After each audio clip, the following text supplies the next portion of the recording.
आप गोवर्धन पूजा करो और गाय की पूजा करो तो एक बायोडाइवर्सिटी का मैसेज आगे जाता है कि नहीं जाता है। अर्थात वो कह रहे हैं कि ठीक है, इंद्र देव की पूजा बेशक करो, पर इंद्र देव की पूजा यानी जो देव हैं जिन्हें हम नहीं देख सकते हैं, उनकी पूजा में इतना मगन नहीं होना है कि आपके सामने जो ईश्वर का प्रत्यक्ष प्रमाण है, प्रकृति है, उसकी आप अनदेखी करो। तो सर, उस समय में तो राम भगवान ने बुराई पर अच्छाई पा ली है, तो आज के समय में क्या मांग है कि कैसे हम बुराई पर विजय पाए?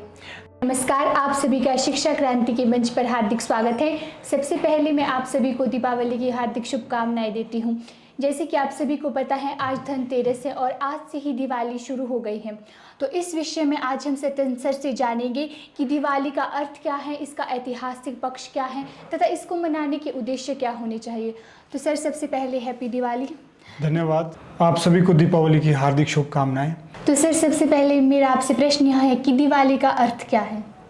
दीपावली का अर्थ होता है प्रकाश पर्व, यानी यह पर्व प्रकाश का है। प्रकाश का अर्थ होता है प्रकाश ज्ञान का प्रतीक है।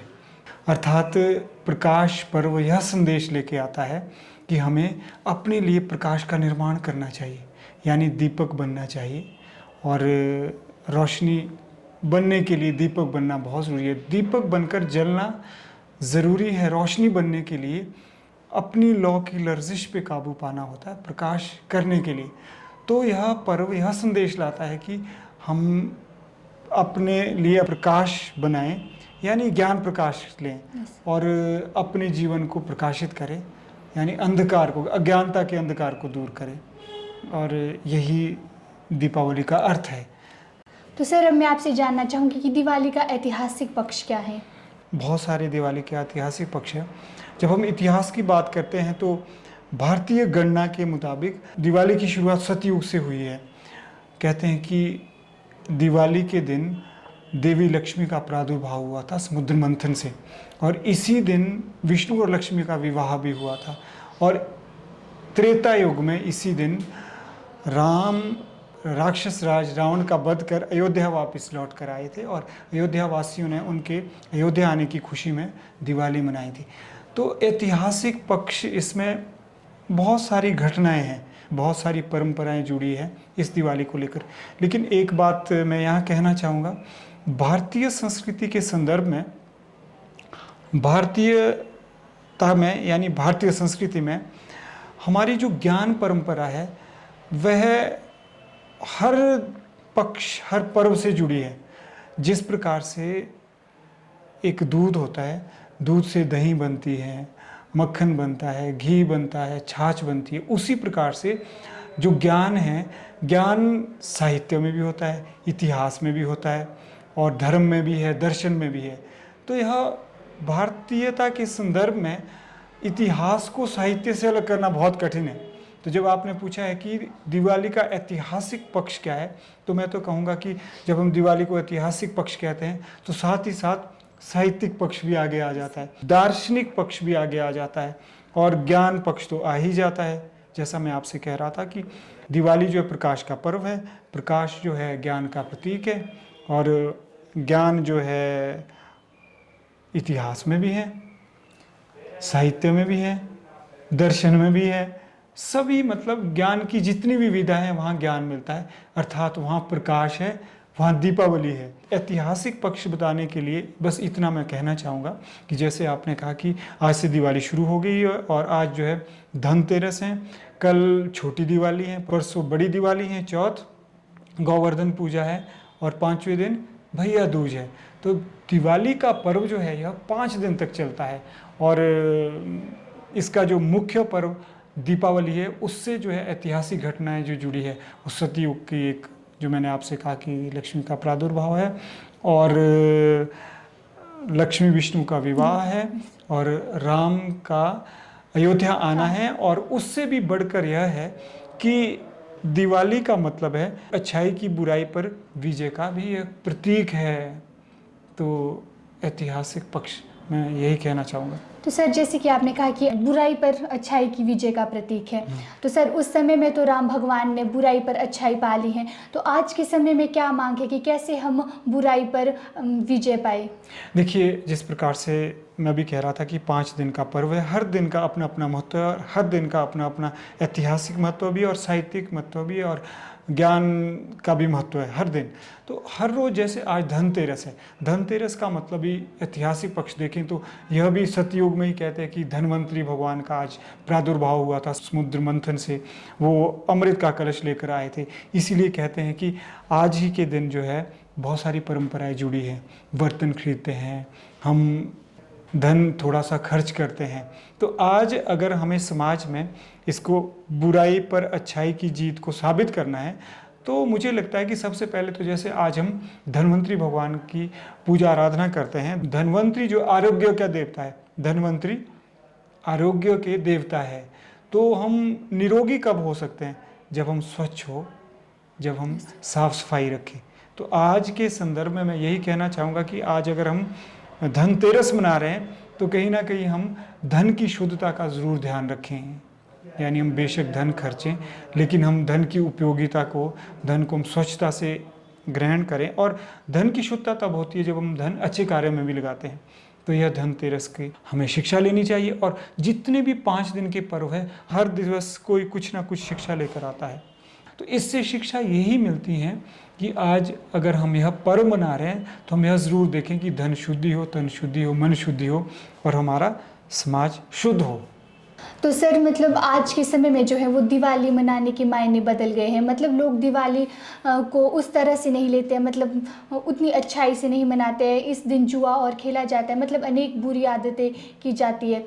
तो आपका क्या कहना है कि आज के समय में दिवाली कैसे मनाई जाए? समय की क्या मांग है? देखिए, कोई भी समय हो, अच्छाई बुराई साथ रहती है, लेकिन एक संतुलन बना रहना चाहिए। आज यह संतुलन नहीं बन पा रहा है, तो हमें संतुलन के लिए कार्य करना चाहिए। जो बुरे काम करे, जुआ खेलते, शराब पीते हैं, हमें उनमें क्या कहना है? हमें अपना ध्यान रखना है। कोसने दो जिन्हें अंधेरा कोसना है, हमें अपने हिस्से का दिया जलाना है। दुनिया रोशन हो तो हो, हमें अपने चारों ओर प्रकाश फैलाना है। तो आज अगर हम दिवाली का पर्व मना रहे हैं तो जो दिवाली के पर्व के पीछे का संदेश है उसे भी मानना होगा। अर्थात हमें यह नहीं देखना है कि दुनिया नहीं मान रही है। दुनिया नहीं मान रही तो क्या हम भी ना माने? हमें मनाना भी होगा और जो दिवाली के पीछे का संदेश है उसे भी मानना होगा। और यह तब संभव है जब हम अपने स्तर पर, व्यक्तिगत स्तर पर हर दिन, जिस दिन दिवाली मनाई जा रही है, जैसे मैं आपसे कह रहा था कि आज धनतेरस है, तो हम ज़रूर देखें कि धन शुद्ध रूप से हमारे पास धन आए। कल छोटी दिवाली है। छोटी दिवाली मतलब कि कल के दिन कहते हैं कि भगवान कृष्ण ने नरकासुर का वध कर उसकी कारागार से 16,100 कन्याओं को मुक्त किया था। तो कल का दिवस नारी के सम्मान के लिए समर्पित है। तो हम देखें कि हम किस प्रकार से नारी सम्मान को आगे ले जा सकते हैं। परसों का जो दिवस है वह तो बिल्कुल अंधकार पर प्रकाश की विजय का दिवस है। वो तो अज्ञानता पर ज्ञान की विजय का दिवस है। अर्थात हम अपने लिए प्रकाश का निर्माण करें, और जब अपने लिए प्रकाश का निर्माण होता है तभी हमारा निर्वाण होता है, मोक्ष प्राप्त होती है। और जो हमारे चौथे दिन जो हम गोवर्धन पूजा करते हैं, उससे भी यही संदेश मिलता है। जिस प्रकार से श्री कृष्ण ने ब्रजवासियों को संदेश दिया था कि आप गोवर्धन पूजा करो और गाय की पूजा करो, तो एक बायोडाइवर्सिटी का मैसेज आगे जाता है कि नहीं जाता है। अर्थात वो कह रहे हैं कि ठीक है, इंद्र देव की पूजा बेशक करो, पर इंद्र देव की पूजा यानी जो देव हैं जिन्हें हम नहीं देख सकते हैं, उनकी पूजा में इतना मगन नहीं होना है कि आपके सामने जो ईश्वर का प्रत्यक्ष प्रमाण है, प्रकृति है, उसकी आप अनदेखी करो। इसलिए पहाड़ पूजने का मतलब है पहाड़ों को पूछो, उनको बचाओ, उनका अंधाधुंध दोहन ना करो, शोषण ना करो। और जो गाय है वो ये है कि जो जितने भी धरती पर जीव जंतु है उनका भी एक अस्तित्व है। अगर वो अस्तित्व उनका नहीं रहा तो सृष्टि संचालन डगमगा जाएगा। तो देखो आप, गोवर्धन से हमें यह संदेश मिलता है। जिस दिन गोवर्धन पूजा उससे हमें यह संदेश मिलता है। और जो भैया दूज है वह तो बिल्कुल संदेश देता है कि आज हमें पारिवारिक मूल्यों को आगे ले जाना है, यानी फैमिली वैल्यूज डिसइंटीग्रेशन हो रही है।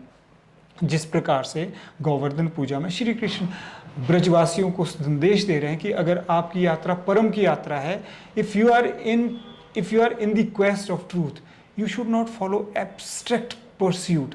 यानी अगर आप सत्य की खोज में, तो आप इतना भी गहरे ना चले जाए कि जो सामने हो रहा है उसकी अनदेखी करें। उसी प्रकार से जो भैया दूज का संदेश है वह यह है कि आज हमें पारिवारिक मूल्यों को संजोना होगा। यानी जो फैमिली वैल्यूज़ डिसइंटीग्रेट हो रही हैं, बहुत सारी परंपराएं जो हमारी छूटती जा रही हैं, हम आधुनिक परंपराओं का अंधा अनुकरण कर रहे हैं, उनके प्रति जागृत होना होगा। तो अगर हम हर 5 दिवसीय इस दीपावली के पर्व से हर रोज मनाते हैं, तो उनको मनाने के पीछे का जो संदेश है उसे भी ज़रूर मानें, तभी हम अपनी दिवाली को सार्थक कर सकते हैं। और आप तो सभी जानते हैं कि आज जो पर्यावरण प्रदूषण हो रहा है, क्लाइमेट चेंज हो रहा है, सबसे ज़्यादा इसको बचाने की ज़रूरत है। इसीलिए मैं सबको अंत में यही संदेश दूंगा कि आप ज़रूर दिवाली मनाएं। कैसी दिवाली होनी चाहिए? Green Diwali, clean Diwali, safe Diwali. Thank you so much sir. अंत में मैं आप सभी को शिक्षा क्रांति मंच की ओर से दीपावली की हार्दिक शुभकामनाएं देती हूँ। यदि आपकी भी दिवाली के विषय में कुछ प्रश्न हैं तो आप ज़रूर पूछ सकते हैं। जय हिंद, जय भारत, जय विश्व।